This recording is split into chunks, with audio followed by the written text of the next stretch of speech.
Well, my guiding principle for contemporary music is, at first, my love and my passion for sound. Sound in all its forms, in its extremes. It could be Feldman, who is searching for an incredible pure sound, which is actually, you know, the pureness of the absolute pitch, without any vibrato and so on. Or it could be, at the other extreme, the complexity of noise, cracking sounds. And so I think that in 20th century music in general, also due to the researches in electronic music, we have discovered the possibilities of the energy and the qualities of textures of the pure sound. But sound also enriched by noise and by timbre and by texture and by intensity, also the speed of sound, the slowness of sound, all these kind of elements. I would say sound is the object in a way, and the matter with whom I want to work. And I've been fascinated by this actually from the first, when I started to play cello. Of course, I learned the tradition, and I was always wondering why we were trained to play what I call piano on a cello. It means that we train 10 years to control a perfect sound, which is matchable with a piano, with the 12 tones of the piano. And so Webern, for example, was the first to open the spectrum and to say that the sound can be unstable and can have many different colors. So, of course, we needed that in the traditional music because we wanted to make music with melodies and with forms and with harmony, especially. And to get into the harmony, you need a pure sound, of course. But sound as a liberated, let's say, matter has been explored, especially in the 20th century music. And what I like to search for is those composers who are at the border of a certain kind of extremeness. It could be Brian Ferneyhough, it could be Richard Barrett, it could be Raphael Sando, but it could be also, like I said, Morton Feldman or other composers who are searching for the absolute most beautiful sound you can imagine on a cello. But when I say the most beautiful sound, I think that a cracking and complex, noisy sound on the, let's say, on the strings, the guts of the instrument, can be as beautiful. So the notion of beauty is for me all around in the passion I find for sound. Yeah.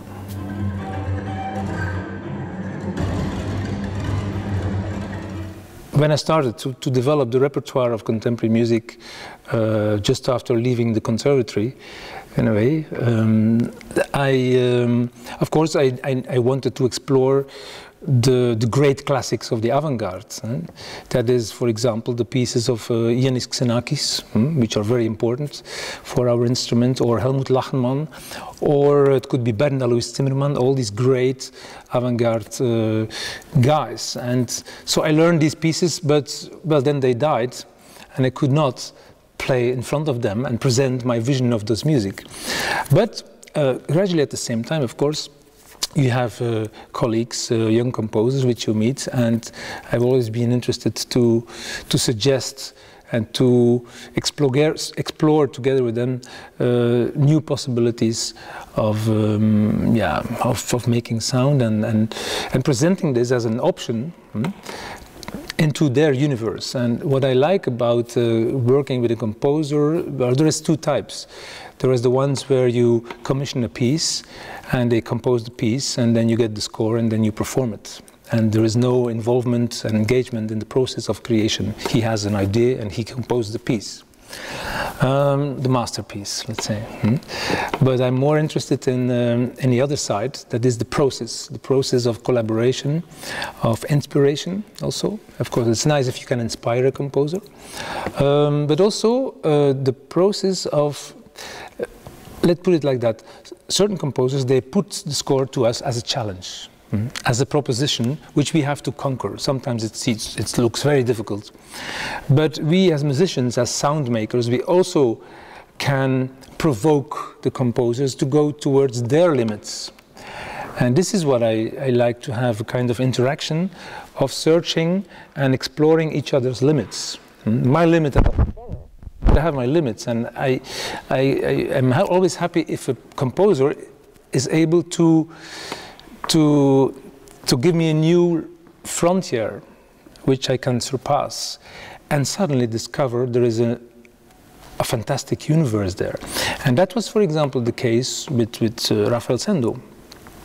I mean, nobody, even I myself, could imagine that you could create such a sound universe with a cello extended with electronics. And this is, well, for me, it's a wonder in a way. And if the piece is succeeding, then we are, of course, happy that the exploration is not an experiment on itself, but that the exploration also leads towards a masterpiece, or means a work of art, let's say. Sometimes I consider music also like the piece of Sendo, yeah, almost like a theater of actions. It's like a ballet of gestures which are producing sounds, and then the question is how to put this into a discourse which is relevant for an audience and for everybody to listen to. Recently I did a fantastic new project with the Spanish Catalan composer Héctor Parra, a huge piece exploring concepts of astrophysics and so on into music, in search of a kind of new music of the spheres, I would say.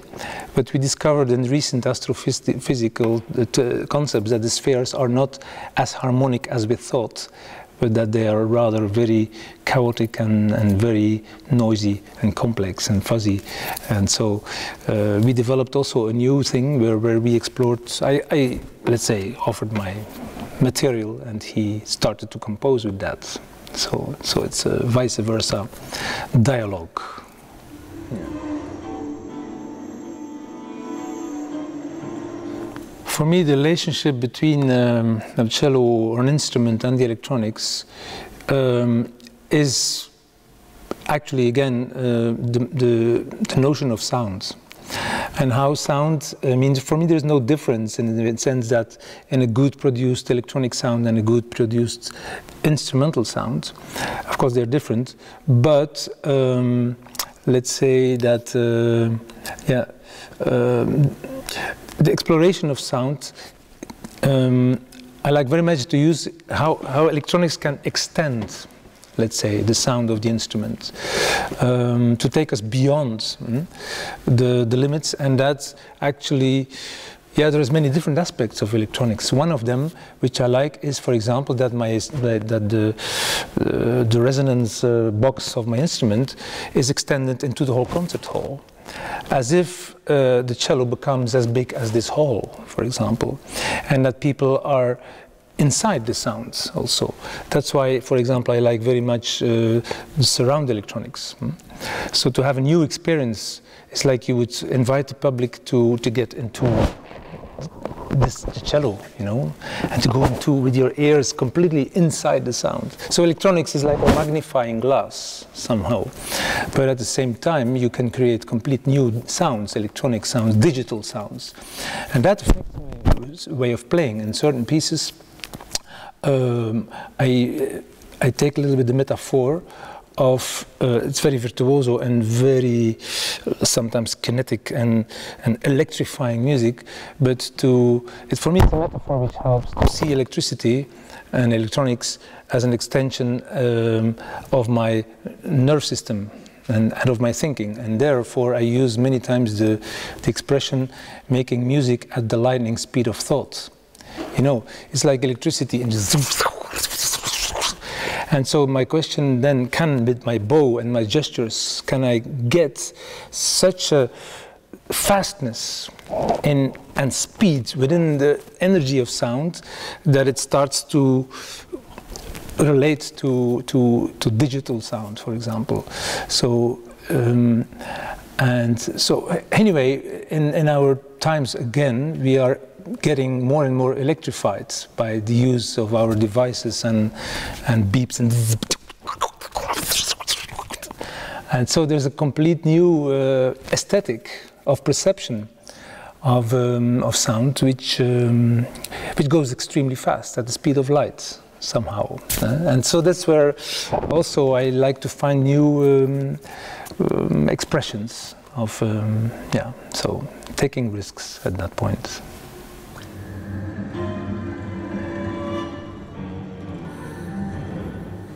Another aspect of electronics in the concert I'm playing here is that I have three composers, Vajone, Sendo, and Phil Niblock, who have completely opposed in their approach in the use of electronics.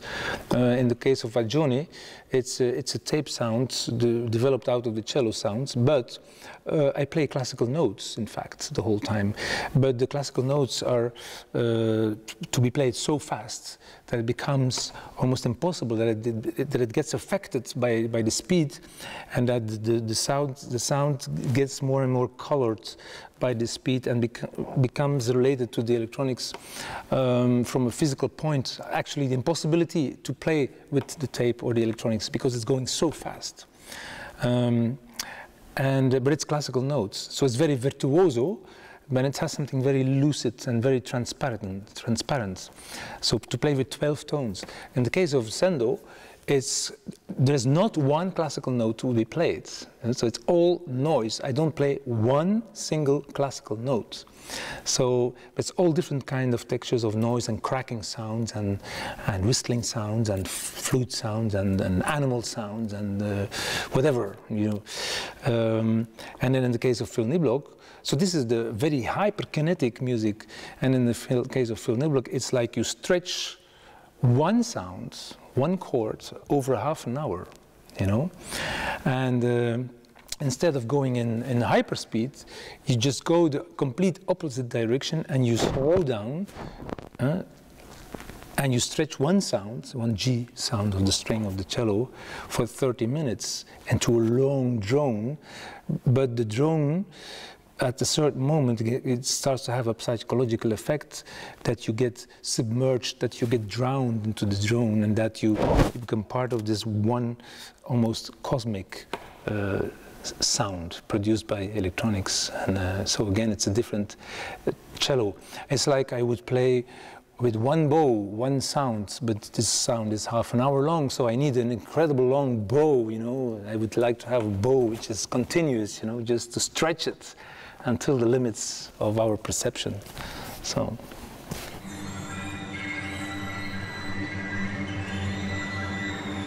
To the younger generation, I would suggest absolutely to explore the richness of contemporary music. Also for the cello, for example, in my case, I've done a repertoire study for my PhD, and there is more than 1,000 pieces composed in the 20th century for cello or cello plus one, and there is at least 100 masterpieces. There's an incredible challenge of repertoire waiting for all these performers to be discovered. That's one thing. Another thing I would say, don't be afraid. Don't be afraid and explore. Explore, it means is explore the incredible orchestra of sounds which is hidden in that one instrument. Because once we discover the timbre and all the different, sometimes the musicians say, you know, this is effects, this is playing, you know, playing with effects. Well, no, it's playing with sounds. If you think it's an effect, or it's then means you didn't understand, or means it maybe might be a bad composition. But it's not about playing effects. It's about sculpting sound and giving expression to that. And I think once musicians have understood that we don't no longer express ourselves in beautiful melodies and beautiful harmonies, but that we can express ourselves very directly in the quality of sound itself, you know, scratchy, whatever, all these kind of things, then you will become addicted to it, I would say. I'm addicted to contemporary music because it's part of the culture in which we live, it's part of my body. And another advice I would say, that's my personal advice, any kind of weird, noisy sound I make, I always try to incorporate it into my body language, and it means that in a certain way I sing it. Even if it's this kind of. I learned this from Luciano Berio, in a sense, from the sequenza, that every articulation you can make with a voice has a certain kind of quality and expression, and perhaps maybe meaning, but let's say quality. And the differentiation of all these qualities. And it's the same with a cello or with a violin or with a wind instrument. And yeah, there's more and more to say about that. But explore, don't be afraid, and go for it, because you will be rewarded. Yeah, yeah. And also one other thing is try to be not only contemporary, but try to live today also. And this, I mean, there's so much richness. Another thing which I also like to say to students is I'm very much, actually, I don't know for myself where it started, but I'm extremely influenced by painting, by contemporary arts. And when I see the evolution of painting and gestures, like here, for example, you have Emilio Vedova and all these gestural kind of things, or Jackson Pollock, or not Morton Feldman, Rothko, for example. You know, the texture, the color, the gesture, all these kind of things are related also to sounds. And for me, sometimes I understood certain aspects of music by watching paintings or sculpting, and that's why I also like the expression sculpting the sound with your bow, or chiseling it, you know, like you know, and then so that's it.